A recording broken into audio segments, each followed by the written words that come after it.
Welcome to Pushing to the Front by Orison Swett Marden, one of the most influential classics in the history of self-help and success literature. In these chapters, Marden shares timeless wisdom on ambition, persistence, leadership, and achievement. His words inspire us to overcome hesitation, strengthen our will, and move boldly toward our highest potential. Whether you're seeking personal growth, practical success strategies, or simply daily motivation, this series will encourage and guide you on your journey forward. Chapter 8.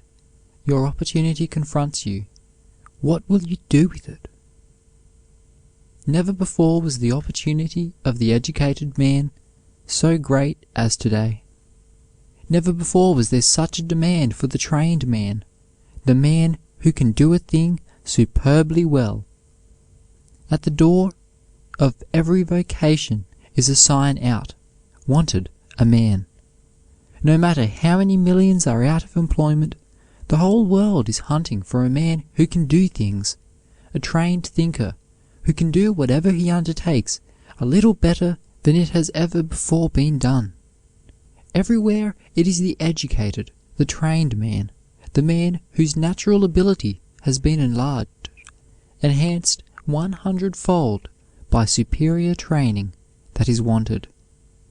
On all sides we see men with small minds, but who are well educated, pushing ahead of those who have greater capabilities, but who are only half educated. A one-talent man, superbly trained, often gets the place when a man with many untrained or half-trained talents loses it. Never was ignorance placed at such a disadvantage as today. While the opportunities awaiting the educated man, the college graduate, on his entrance into practical life were never before so great and so numerous as today, so also the dangers and temptations which beset him were never before so great, so numerous, so insidious. All education which does not elevate, refine, and ennoble its recipient is a curse instead of a blessing. A liberal education only renders a rascal more dishonest, more dangerous. Educated rascality is infinitely more of a menace to society than ignorant rascality. Every year, thousands of young men and women graduate full of ambition and hope, full of expectancy, go out from the schools, the colleges, and the universities with their diplomas to face for the first time the practical world. There is nothing else, perhaps, which the graduate needs to be cautioned against more than the money madness which has seized the American people, for nothing else is more fatal to the development of the higher, finer instincts and nobler desires. Wealth with us multiplies a man's power so tremendously that everything gravitates toward it. A man's genius, art, what he stands for, is measured largely by how many dollars it will bring. How much can I get for my picture? How much royalty for my book? How much can I get out of my specialty, my profession, my business? How can I make the most money? Or, how can I get rich? Is the great interrogation of the century. How will the graduate, the trained young man or woman answer it? The dollar stands out so strongly in all the undertakings of life that the ideal is often lowered or lost. The artistic suffers. The soul's wings are weighted down with gold. The commercial spirit tends to drag everything down to its dead, sordid level. It is the subtle menace which threatens to poison the graduate's ambition. Whichever way you turn, the dollar mark will swing into your vision. The money god, which nearly everybody worships in some form or other, will tempt you on every hand. Never before was such pressure brought to bear on the trained youth to sell his brains, to coin his ability into dollars, to prostitute his education, as today. The commercial prizes, held up to him are so dazzling, so astounding, that it takes a strong, vigorous character to resist their temptation, even when the call in one to do something which bears little relation to money-making speaks very loudly. The song of the money siren today is so persistent, so entrancing, so overwhelming, that it often drowns the still small voice which bids one follow the call that runs in his blood, that is indicated in the very structure in his brain. Tens of thousands of young people just out of school and college stand tiptoe on the threshold of active life, with high ideals and glorious visions, full of hope and big with promise, but many of them will very quickly catch the money contagion. The fatal germ will spread throughout their whole natures, inoculating their ambition with its vicious virus, and after a few years their fair college vision will fade, their yearnings for something higher will gradually die and be replaced by material, sordid, selfish ideals. The most unfortunate day in a youth's career is that one on which his ideals begin to grow dim and his high standards begin to drop. That day on which is born in him the selfish money-making germ, which so often warps and wrenches the whole nature out of its legitimate orbit. You will need to be constantly on your guard to resist the attack of this germ. After you graduate and go out into the world, powerful influences will be operative in your life, tending to deteriorate your standards, lower your ideals, and encoarsen you generally. When you plunge into the swim of things, you will be constantly thrown into contact with those of lower ideals, who are actuated by sordid, selfish aims. Then dies the man, the woman in you, unless you are made of superior stuff. What a contrast that high and noble thing which the college diploma stands for presents to that which many owners of the diploma stand for a quarter of a century later. It is often difficult to recognize any relationship between the two. American Indian graduates are so transformed by the inspiring, uplifting influences of the schools and colleges which are educating them, that they are scarcely recognizable by their own tribes when they return home, very quickly begin to change under the deteriorating influences operating upon them when they leave college. They soon begin to shed their polish, their fine manners, their improved language, and general culture. The Indian blanket replaces their modern dress, and they gradually drift back into their former barbarism.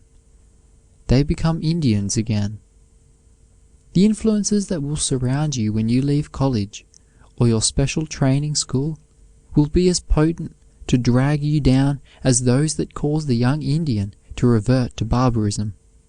The shock you will receive in dropping from the atmosphere of high ideals and beautiful promise in which you have lived for 4 years to that of a very practical, cold, sordid materiality will be a severe test to your character, your manhood. But the graduate whose training, whose education counts for anything, ought to be able to resist the shock, to withstand all temptations. The educated man ought to be able to do something better, something higher than merely to put money in his purse. Money-making cannot compare with man-making. There is something infinitely better than to be a millionaire of money, and that is to be a millionaire of brains, of culture, of helpfulness to one's fellows, a millionaire of character, a gentleman. Whatever degrees you carry from school or college, whatever distinction you may acquire in your career, no title will ever mean quite so much, will ever be quite so noble as that of gentleman. A keen and sure sense of honor, says ex-President Eliot of Harvard University, is the finest result of college life. The graduate who has not acquired this keen and sure sense of honor, this thing that stamps the gentleman, misses the best thing that a college education can impart. Your future fortunate graduate, like a great block of pure white marble, stands untouched before you. You hold the chisel and mallet, your ability, your education, in your hands. There is something in the block for you, and it lives in your ideal. Shall it be angel or devil? What are your ideals as you stand tiptoe on the threshold of active life?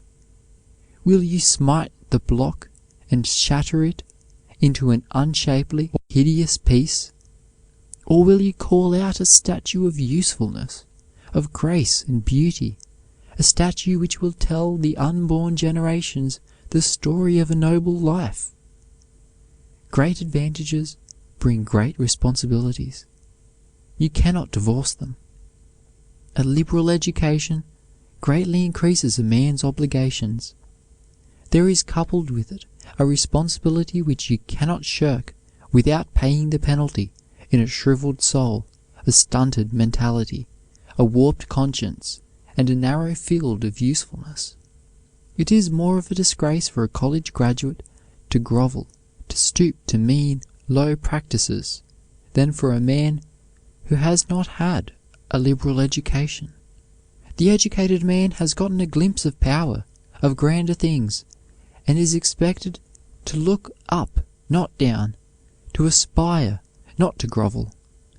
We cannot help feeling that it is worse for a man to go wrong who has had all the benefits of a liberal education than it is for one who has not had glimpses of higher things, who has not had similar advantages, because where much is given, much is expected.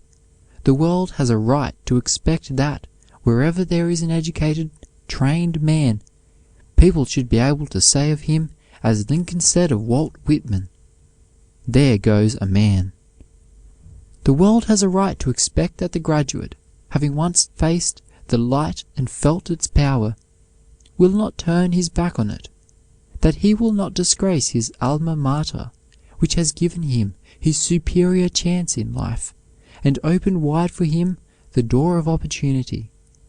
It has a right to expect that a man who has learned how to use skillfully the tools of life will be an artist and not an artisan, that he will not stop growing. Society has a right to look to the collegian to be a refining, uplifting force in his community, an inspiration to those who have not had his priceless chance. It is justified in expecting that he will raise the standard of intelligence in his community, that he will illustrate in his personality, his finer culture, the possible glory of life. It has a right to expect that he will not be a victim of the narrowing, cramping influence of avarice, that he will not be a slave of the dollar or stoop to a greedy, grasping career, that he will be free from the sordidness which often characterizes the rich ignoramus.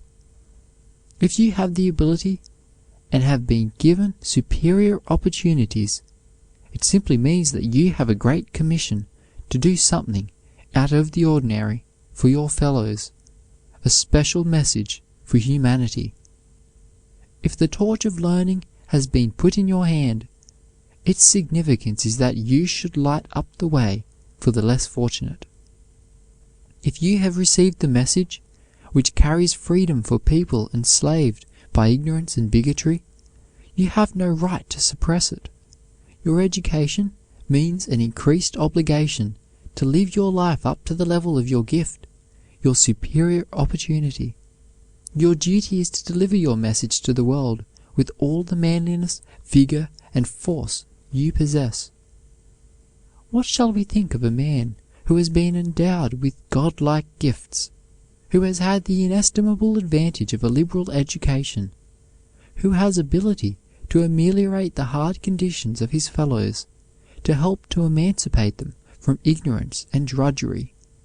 What shall we think of this man, so divinely endowed, so superbly equipped, who, instead of using his education to lift his fellow men, uses it to demoralize, to drag them down, who employs his talents in the book he writes, in the picture he paints, in his business, whatever it may be, to mislead, to demoralize, to debauch, who uses his light as a decoy, to lure his fellows on the rocks and reefs, instead of as a beacon to guide them into port.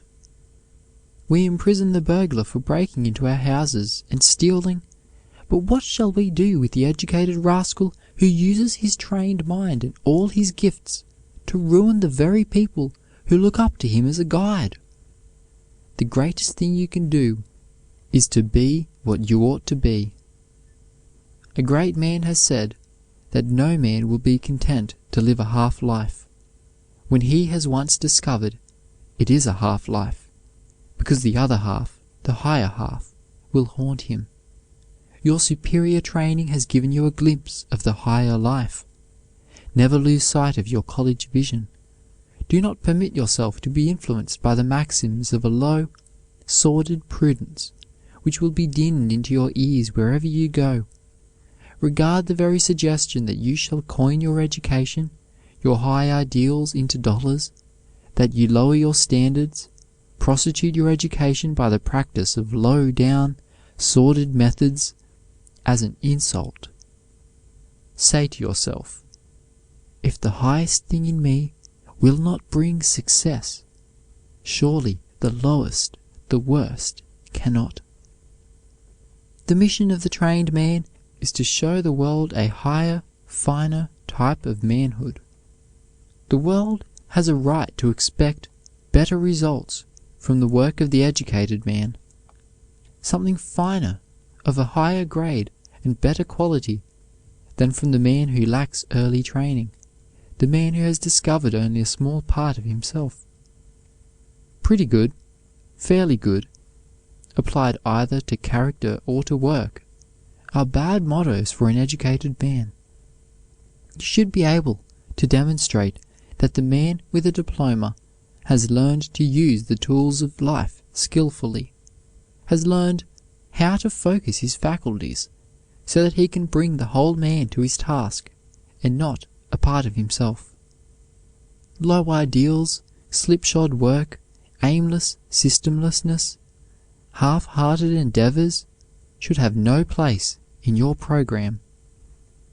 It is a disgrace for a man with a liberal education to botch his work, demoralize his ideals, discredit his teachers, dishonor the institution which has given him his chance to be a superior man. Keep your eye on the model. Don't watch your hands, is the injunction of a great master as he walks up and down among his pupils, criticizing their work. The trouble with most of us is that we do not keep our eyes on the model. We lose our earlier vision. A liberal education ought to broaden a man's mind so that he will be able to keep his eye always on the model, the perfect ideal of his work, uninfluenced by the 1,001 petty annoyances, bickerings, misunderstandings, and discords which destroy much of the efficiency of narrower, less cultivated minds. The graduate ought to be able to rise above these things, so that he can use all his brain power and energy and fling the weight of his entire being into work that is worthwhile. After the withdrawal of a play that has only been a short time on the stage, we often read this comment: an artistic success, but a financial failure. While an education should develop all that is highest and best in a man, it should also make him a practical man, not a financial failure. Be sure that you possess your knowledge, that your knowledge does not possess you. The mere possession of a diploma will only hold you up to ridicule, will only make you more conspicuous as a failure. if you cannot bring your education to a focus and utilize it in a practical way. Knowledge is power only when it can be made available, practical. Only what you can use of your education will benefit you or the world.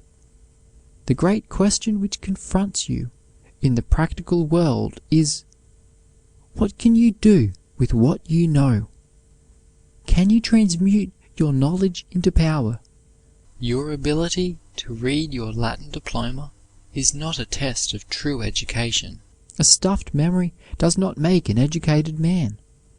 The knowledge that can be utilized, that can be translated into power, constitutes the only education worthy of the name. There are thousands of college-bred men in this country who are loaded down with knowledge that they have never been able to utilize, to make available for working purposes. There is a great difference between absorbing knowledge, making a sponge of one's brain, and transmuting every bit of knowledge into power, into working capital. As the silkworm transmutes the mulberry leaf into satin, so you should transmute your knowledge into practical wisdom. There is no situation in life in which the beneficent influence of a well-assimilated education will not make itself felt. The college man ought to be a superior figure anywhere. The consciousness of being well educated should put one at ease in any society. The knowledge that one's mentality has been broadened out by college training, that one has discovered his possibilities, not only adds wonderfully to one's happiness, but also increases one's self-confidence immeasurably. And self-confidence is the lever that moves the world. On every hand we see men of good ability who feel crippled all their lives and are often mortified by having to confess, by the poverty of their language, their sordid ideals, their narrow outlook on life, that they are not educated. The superbly trained man can go through the world with his head up and feel conscious that he is not likely to play the ignoramus in any company, or be mortified or pained by ignorance of matters which every well-informed person is supposed to know. This assurance of knowledge multiplies self-confidence and gives infinite satisfaction. In other words, a liberal education makes a man think a little more of himself, feel a little surer of himself, have more faith in himself, because he has discovered himself. There is also great satisfaction in the knowledge that one has not neglected the unfoldment, the expansion of his mind, that he has not let the impressionable years of youth go by unimproved. But the best thing you carry from your alma mater is not what you there prized most, not your knowledge of the sciences, languages, literature, art. It is something infinitely more sacred, of greater value than all these, and that is your aroused ambition, your discovery of yourself, of your powers, of your possibilities, your resolution to be a little more of a man, to play a manly part in life, to do the greatest, grandest thing possible to you. This will mean infinitely more to you than all you have learned from books or lectures.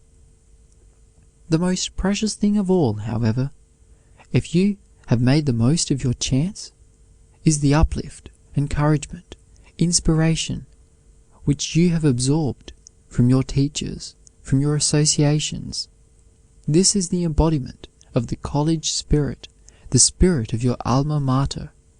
It is that which should make you reach up as well as on, which should make you aspire instead of grovel, look up instead of down. The graduate should regard his education as a sacred trust. He should look upon it as a power to be used, not alone for his advancement or for his own selfish ends, but for the betterment of all mankind. As a matter of fact, things are so arranged in this world that no one can use his divine gift for himself alone and get the best out of it. To try to keep it would be as foolish as for the farmer to hoard his seed corn in a bin instead of giving it to the earth, for fear he would never get it back. The man who withholds the giving of himself to the world does it at his peril, at the cost of mental and moral penury. The way to get the most out of ourselves, or out of life, is not to try to sell ourselves for the highest possible price, but to give ourselves, not stingily, meanly, but royally, magnanimously, to our fellows. If the rosebud should try to retain all of its sweetness and beauty locked within its petals and refuse to give it out, it would be lost. It is only by flinging them out to the world that their fullest development is possible. The man who tries to keep his education, his superior advantages, for himself, who is always looking out for the main chance, only shrivels and strangles the very faculties he would develop. The trouble with most of us is that, in our efforts to sell ourselves for selfish ends or for the most dollars, we impoverish our own lives, stifle our better natures. The graduate should show the world that he has something in him too sacred to be tampered with, something marked "not for sale," a sacred something that bribery cannot touch, that influence cannot buy. You should so conduct yourself that everyone will see that there is something in you that would repel as an insult the very suggestion that you could be bought or bribed or influenced to stoop to anything low or questionable. The college man who is cursed with commonness, who gropes along in mediocrity, who lives a shiftless, selfish life, and does not lift up his head and show that he has made the most of his great privileges, disgraces the institution that gave him his chance. You have not learned the best lesson from your school or college if you have not discovered the secret of making life a glory instead of a sordid grind. When you leave your alma mater, my young friend, whatever your vocation, do not allow all that is finest within you, your high ideals and noble purposes, to be suffocated, strangled, in the everlasting scramble for the dollar. Put beauty into your life. Do not let your aesthetic faculties, your aspiring instincts, be atrophied in your efforts to make a living. Do not, as thousands of graduates do, sacrifice your social instincts, your friendships, your good name for power or position. Whether you make money or lose it, never sell your divine heritage, your good name, for a mess of pottage. Whatever you do, be larger than your vocation. Never let it be said of you that you succeeded in your vocation but failed as a man. When William Story, the sculptor, was asked to make a speech at the unveiling of his great statue of George Peabody in London, he simply pointed to the statue and said, "That is my speech." So conduct yourself that your life shall need no eulogy in words. Let it be its own eulogy. Let your success tell to the world the story of a noble career. However much money you may accumulate, carry your greatest wealth with you in a clean record and unsullied reputation. Then you will not need houses or lands or stocks or bonds to testify to a rich life. Never before did an opportunity to render such great service to mankind confront the educated youth as confronts you today. What will you do with it? End of Chapter 8. Your opportunity confronts you. What will you do with it? If you enjoy timeless wisdom like this, consider subscribing for more audiobooks just like it. Chapter 9. Round Boys in Square Holes. The high prize of life, the crowning fortune of a man, is to be born with a bias to some pursuit, which finds him in employment and happiness. Emerson. There is hardly a poet, artist, philosopher, or man of science mentioned in the history of the human intellect, whose genius was not opposed by parents, guardians, or teachers. In these cases, nature seems to have triumphed by direct interposition, to have insisted on her darlings having their rights, and encouraged disobedience, secrecy, falsehood, even flight from home and occasional vagabondism, rather than the world should lose what it cost her so much pains to produce. E. P. Whipple. I hear a voice you cannot hear, which says, I must not stay. I see a hand you cannot see, which beckons me away. Tickle. James Watt. I never saw such an idle young fellow as you are, said his grandmother. Do take a book and employ yourself usefully. For the last half hour you have not spoken a single word. Do you know what you have been doing all this time? Why, you have taken off and replaced, and taken off again, the teapot lid, and you have held alternately in the steam, first a saucer and then a spoon, and you have busied yourself in examining and collecting together the little drops formed by the condensation of the steam on the surface of the china and the silver. Now, are you not ashamed to waste your time in this disgraceful manner? The world has certainly gained much through the old lady's failure to tell James how he could employ his time to better advantage. But I'm good for something, pleaded a young man whom a merchant was about to discharge for his bluntness. You are good for nothing as a salesman, said his employer. I am sure I can be useful, said the youth. How? Tell me how. I don't know, sir. I don't know. Nor do I, said the merchant, laughing at the earnestness of his clerk. Only, don't put me away, sir. Don't put me away. Try me at something besides selling. I cannot sell. I know I cannot sell. I know that too, said the principal. That is what is wrong. But how can I make myself useful somehow? Persisted the young man. I know I can. He was placed in the counting house, where his aptitude for figures soon showed itself, and in a few years he became not only chief cashier in the large store, but an eminent accountant. You cannot look into a cradle and read the secret message traced by a divine hand and wrapped up in that bit of clay, any more than you can see the North Star in the magnetic needle. God has loaded the needle of that young life so it will point to the star of its own destiny, and though you may pull it around by artificial advice and unnatural education, and compel it to point to the star which presides over poetry, art, law, medicine, or whatever your own pet calling is, until you have wasted years of a precious life, yet, when once free, the needle flies back to its own star.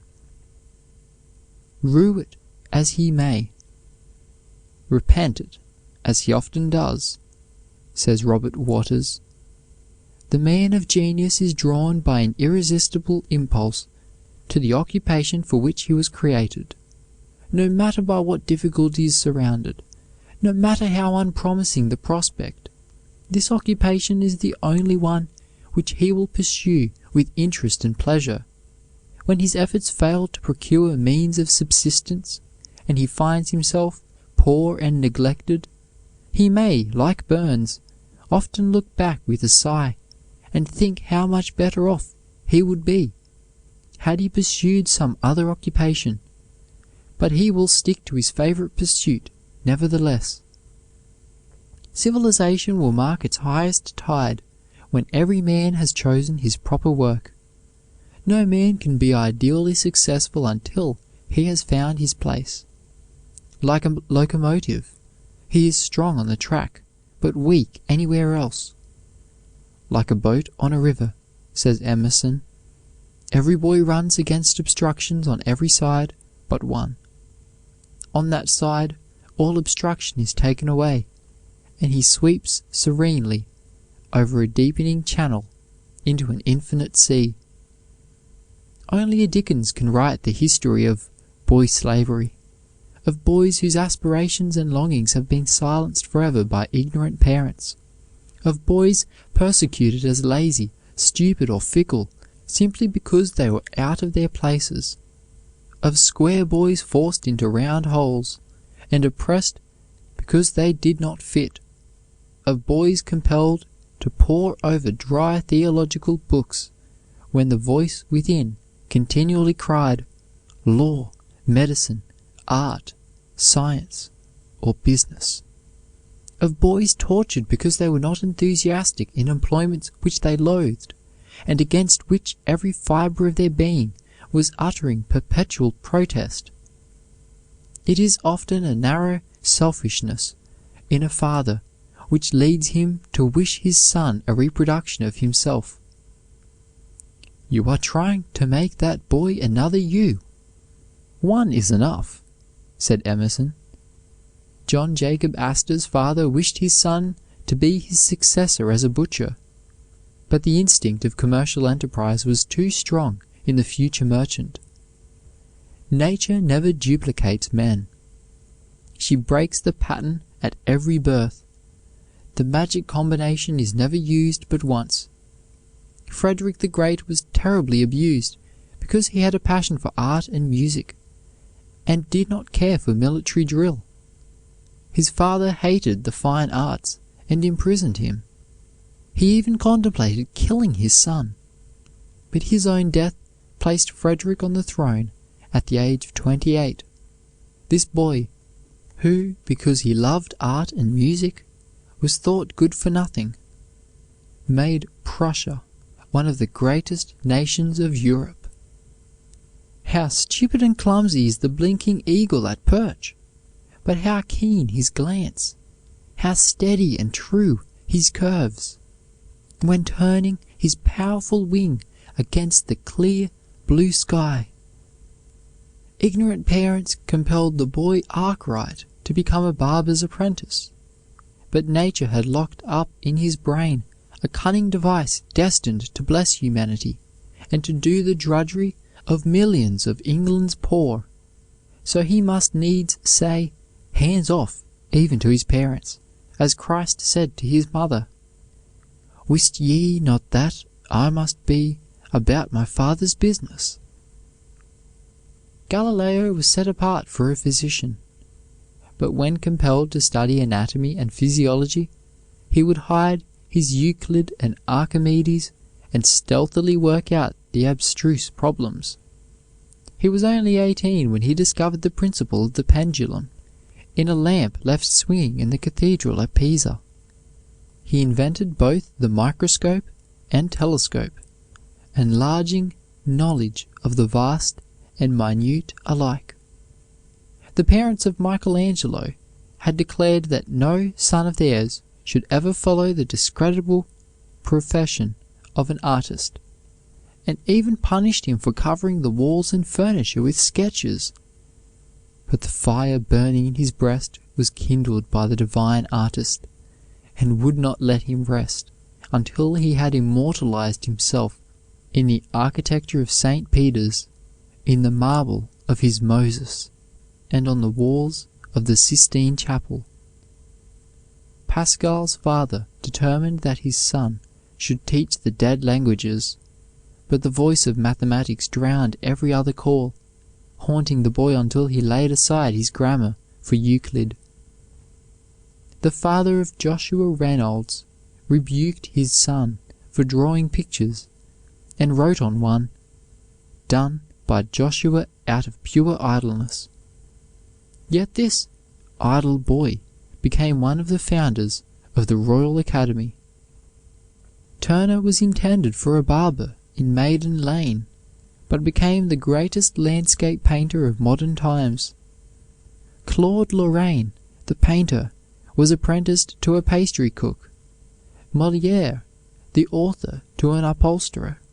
And Guido, the famous painter of Aurora, was sent to a music school. Schiller was sent to study surgery in the military school at Stuttgart, but in secret he produced his first play, The Robbers, the first performance of which he had to witness in disguise. The irksomeness of his prison-like school so galled him, and his longing for authorship so allured him, that he ventured penniless into the inhospitable world of letters. A kind lady aided him, and soon he produced the two splendid dramas which made him immortal. The physician Handel wished his son to become a lawyer, and so tried to discourage his fondness for music. But the boy got an old spinet and practiced on it secretly in a hayloft. When the doctor visited a brother in the service of the Duke of Weissenfels, he took his son with him. The boy wandered unobserved to the organ in a chapel, and soon had a private concert under full blast.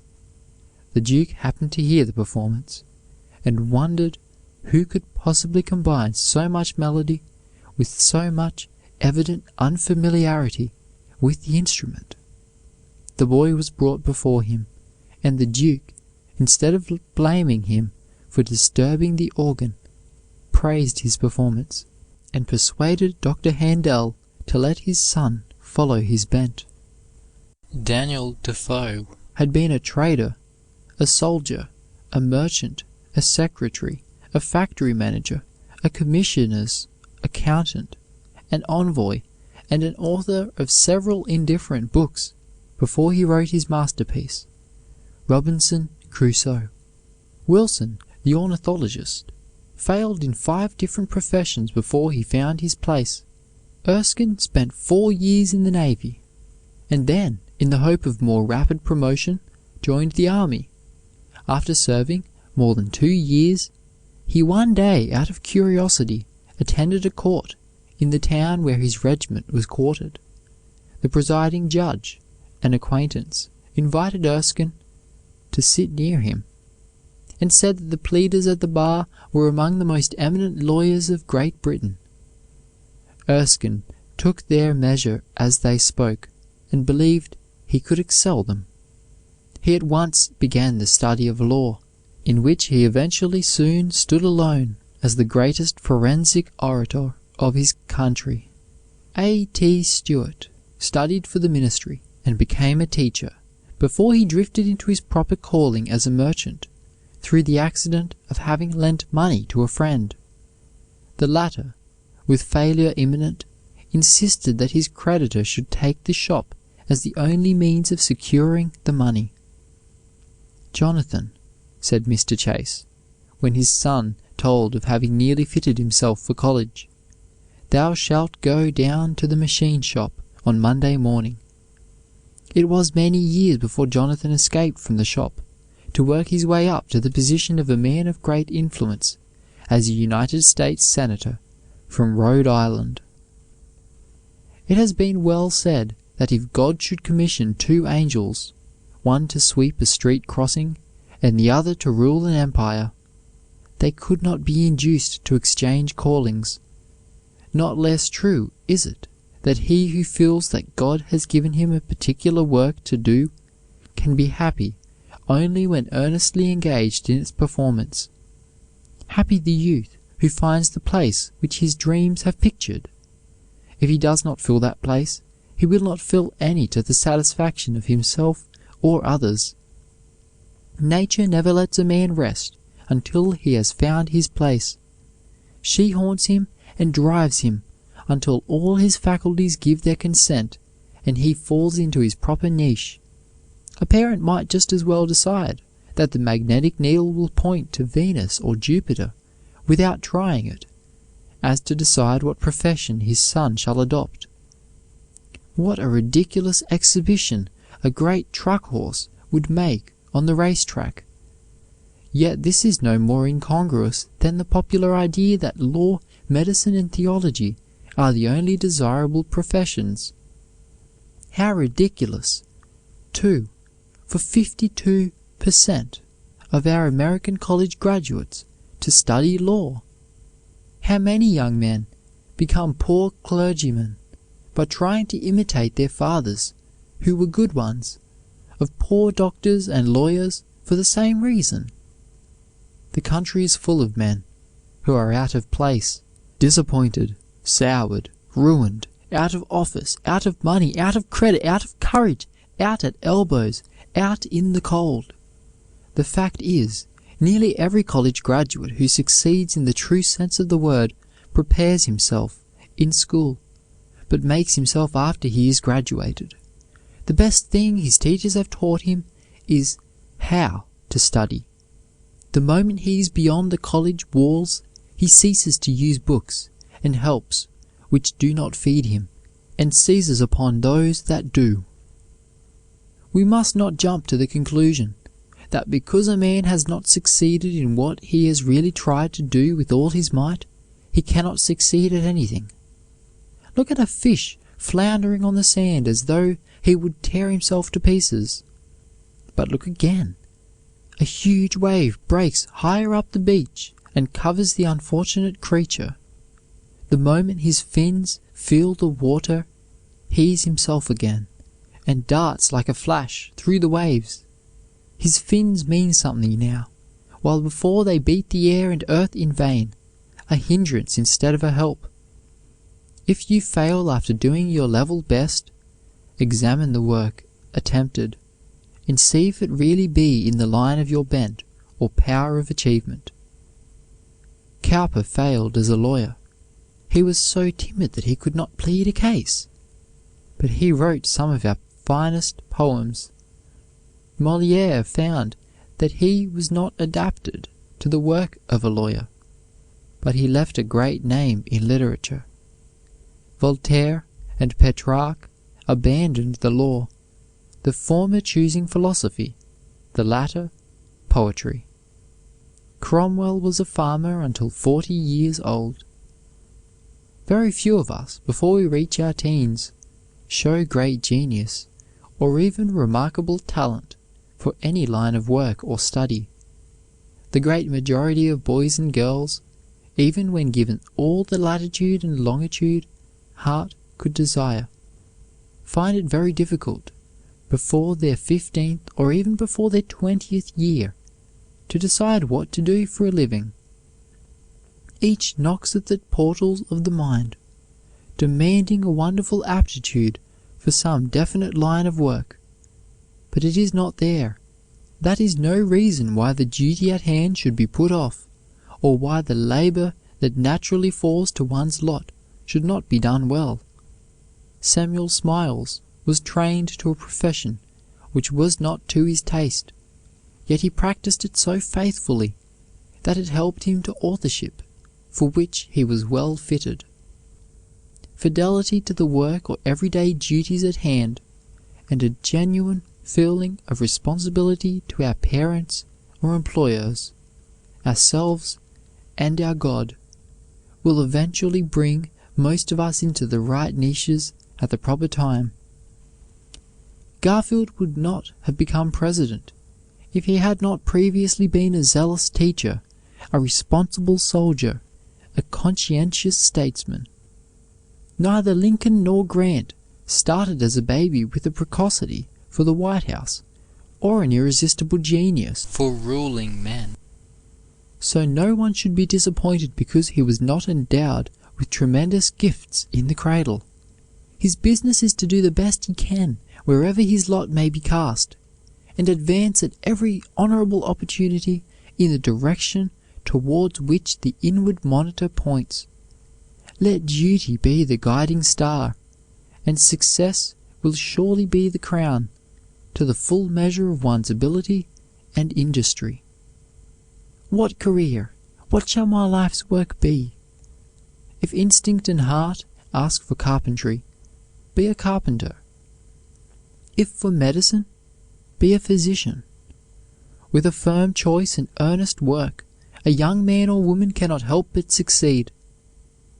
But if there be no instinct, or if it be weak or faint, one should choose cautiously along the line of his best adaptability and opportunity. No one need doubt that the world has use for him. True success lies in acting well your part, and this everyone can do. Better be a first-rate hod carrier than a second-rate anything. The world has been very kind to many who were once known as dunces or blockheads after they had become very successful, but it was very cross to them while they were struggling through discouragement and misinterpretation. Give every boy and girl a fair chance and reasonable encouragement, and do not condemn them because of even a large degree of downright stupidity, for many so-called good-for-nothing boys, blockheads, numbskulls, dullards, or dunces were only boys out of their places, round boys forced into square holes. Wellington was considered a dunce by his mother. At Eton he was called dull, idle, slow, and was about the last boy in school of whom anything was expected. He showed no talent and had no desire to enter the army. His industry and perseverance were his only redeeming characteristics in the eyes of his parents and teachers. But at 46 he had defeated the greatest general living, except himself. Goldsmith was the laughing-stock of his schoolmasters. He was graduated wooden spoon, a college name for a dunce. He tried to enter a class in surgery, but was rejected. He was driven to literature. Goldsmith found himself totally unfit for the duties of a physician. But who else could have written the Vicar of Wakefield or the Deserted Village? Dr. Johnson found him very poor and about to be arrested for debt. He made Goldsmith give him the manuscript of the Vicar of Wakefield and sold it to the publishers and paid the debt. This manuscript made its author famous. Robert Clive bore the name of dunce and reprobate at school, but at 32, with 3,000 men, he defeated 50,000 at Plassey and laid the foundation of the British Empire in India. Sir Walter Scott was called a blockhead by his teacher. When Byron happened to get ahead of his class, the master would say, "Now, Geordie, let me see how soon you will be at the foot again."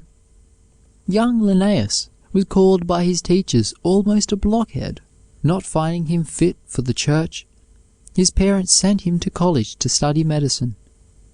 But the silent teacher within, greater and wiser than all others, led him to the fields, and neither sickness, misfortune, nor poverty could drive him from the study of botany, the choice of his heart, and he became the greatest botanist of his age. Richard B. Sheridan's mother tried in vain to teach him the most elementary studies. The mother's death aroused slumbering talents, as has happened in hundreds of cases, and he became one of the most brilliant men of his age. Samuel Drew was one of the dullest and most listless boys in his neighborhood. Yet after an accident by which he nearly lost his life, and after the death of his brother, he became so studious and industrious that he could not bear to lose a moment.